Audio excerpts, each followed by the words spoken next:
Hey guys, welcome back to another video. So I recently had a question from an Instagram follower, but they asked me if international recruitment was still happening for allied healthcare professionals. So that could be physios, OTs, speech and language therapists, nurses, or anybody else.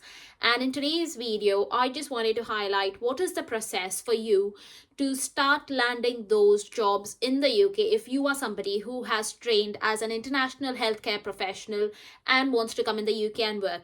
But before we move ahead, let me introduce myself. So my name is Nikita and I make videos about coming to the UK as an international healthcare professional, landing those jobs, clearing those interviews, and establishing your dream life here in the UK if that's what you want to do. And if you've not already followed me on Instagram, now's your turn to do so. My handle is physiotherapy in UK, but also drop me a subscribe on YouTube if you want to see videos related to this content. So let's get right into the details of today's video. So as you can see on your screens right there, I have pulled up the NHS employers website. Now this is an official NHS employers website which a lot of NHS employers go through, and this is why I just wanted to share a few details with you from this website.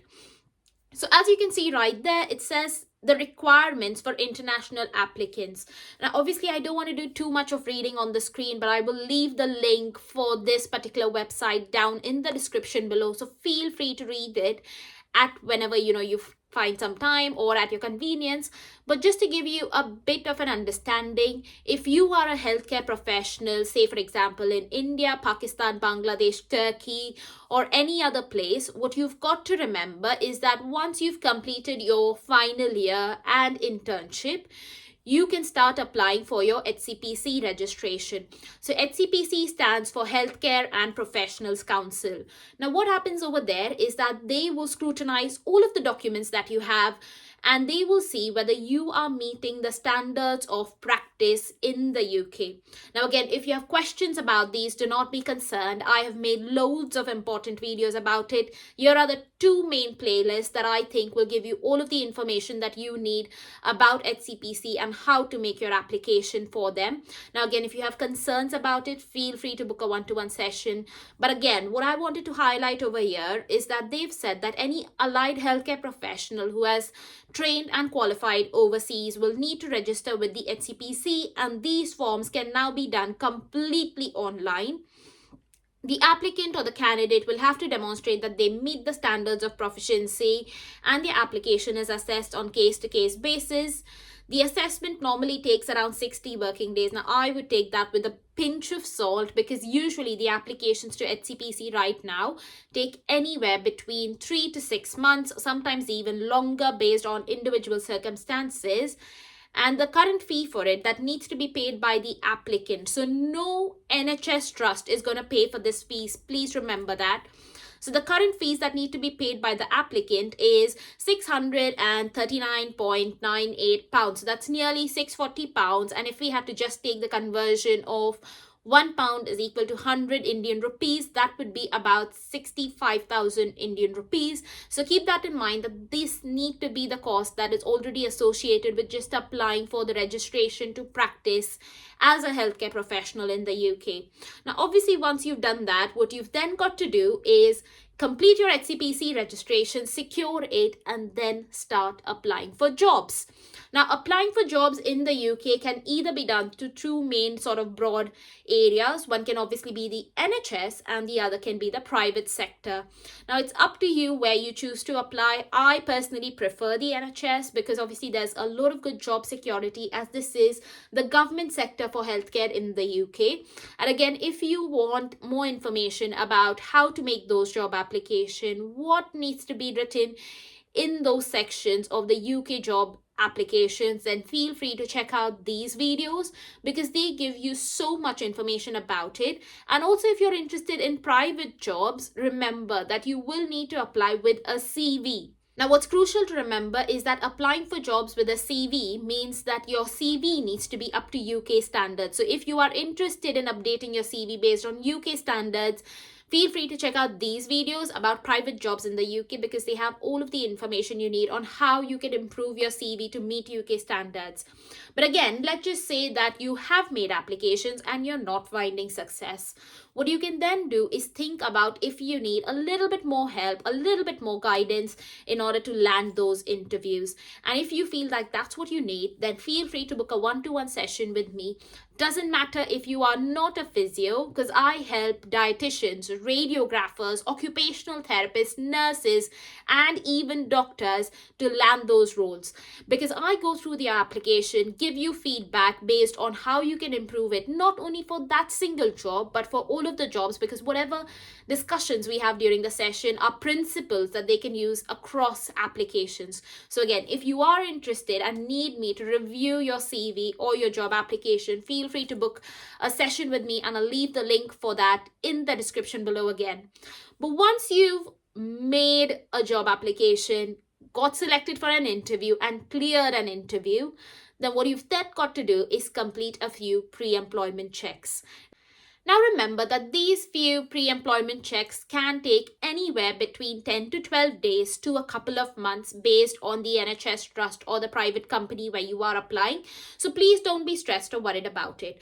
But once you've cleared these employment checks, what then happens is that you are offered your certificate of sponsorship. Now this certificate of sponsorship, or the shorter form is COS, is a very important document. And what I'm going to pull up on your screen right there is that once the HCPC registration is obtained, you will need to use, so that means the NHS employers will need to use your HCPC number on the certificate of sponsorship. And then once that certificate of sponsorship comes to you, it will be a virtual PDF document that the employer shares with you. You can then use that to apply for your health and care worker visa. Now again, if you have questions about what is the health and care worker visa, how much does it cost to come into the UK as a health and care professional, feel free to check out these loads of important videos about this topic to get a bit more background information about it and build up those savings. Like I said at the start of this video, I obviously received so many comments from people on Instagram and on YouTube saying, Nikita, they are not recruiting international staff. Is this true? Now, let me be honest with you. I am an international member of staff myself within my team, and probably the only person who is internationally recruited at this point within my team. But there have been conversations where they are obviously very keen to sort of shortlist and get people from foreign countries like India, Pakistan, Bangladesh, Sri Lanka, Philippines, Turkey, etc. to fulfill some of the vacancies in the UK, because remember, these are long-standing vacancies.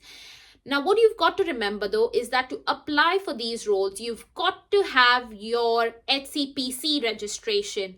And based on your experience, you can think about applying for different bands or levels of jobs. One of the questions you might have at this stage is, Nikita, there might be other candidates in the UK who already have UK experience. So would that mean that I'm at a disadvantage? And over here, I just want to pull up that NHS screen again for you. Because right here, as you can see, it says consideration for employers. It is sort of making a note where it says that it's important to adhere to value-based recruitment when recruiting international healthcare professionals. These candidates obviously do not have prior experience of working in the NHS and will not be able to demonstrate this experience during interviews, which is absolutely fine. The value-based recruitment system will allow international applicants fair opportunity to demonstrate their range of skills and experience. So like you can see over there, NHS employers are aware that if you have studied in another country outside the UK and have gotten your HCPC registration, that you will not have that UK experience, and they are mindful about it already. So that just means that they will ask you a range of interview questions based on the current sort of circumstances or the skills or qualities required for this role. Please do not be discouraged if you do not have UK experience, because that, like you can see over here, is something that NHS employers are already aware about. Now, that being said, here are my top 4 tips in order to fasten your process to come to the UK as a healthcare professional. The first is make sure your HCPC application is complete. Now, that includes making sure that all of your documents documents are in line and you have submitted an appropriate English language test. Now, this has become mandatory in the last few months, so make sure that you have submitted your IELTS or any other document that you need in order to prove that you have the appropriate level of English required to work in the UK. The second recommendation I have for you is think about what level of jobs you are applying for. Now, this can be so crucial because, say for example, you are applying for band 8 level jobs when you have maybe 10 years of experience in another country, say for example Dubai or India. You might not land those roles because you don't have any relevant UK experience in order to manage a team or delegate responsibilities. So be mindful about it in terms of what level of job you are applying for. I've again made a video to explain this a bit more in detail and give you a bit more clarity on what level of jobs you should be applying for. But if you are confused, drop a comment and I will try to get back to you. The third thing I want you to think about is remember that UK job applications are very different than job applications in India, Pakistan, Bangladesh, Sri Lanka, Philippines, Turkey, etc. So do not make the mistake of using your same CV from your home countries in order to apply for roles in the UK. They are not going to be helpful, and you've got to remember that you've got to update your CV or job applications based on UK standards. Now, if you need help with it, feel free to contact me and we can go over your job applications. But the fourth and the final tip is remember that you need to have good communication skills in interviews. Now, for communication skills, obviously the most important thing in a country like UK is that you need to be able to speak good level of English. So if you are somebody who is in the process of considering UK as a potential country you could move to, start improving your English from today. These are a few list of YouTube channels that I used when I was preparing for my IELTS. They are completely free and they have loads of good content on there to improve your language and your skills to speak English. So feel free to use them, speak to people in English and develop better communication skills. Now, I hope this video was useful, guys, and if it was, do not forget to drop it a big like, but also share this video with other colleagues who you know might be considering UK as a healthcare professional. Take care, guys. Bye.